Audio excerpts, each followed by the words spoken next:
I was a sophomore. I found out about welding. I heard it was fun and it looked cool, so I signed up for it. And nobody else in my family's ever welded or anything like that, so it was kind of a new experience that I wanted to try and ended up really liking it.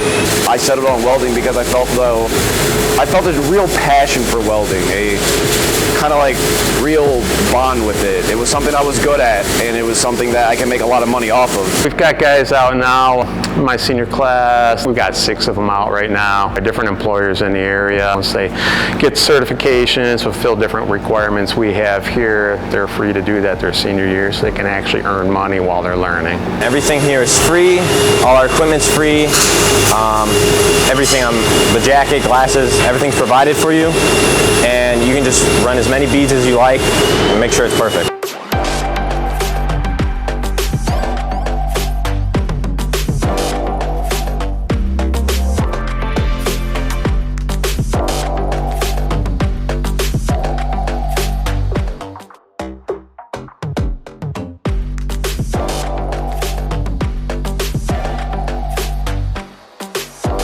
They're going to have a huge head start on people that are just getting into the trades upon, graduating. They leave here with real-world credentials and real-world experience.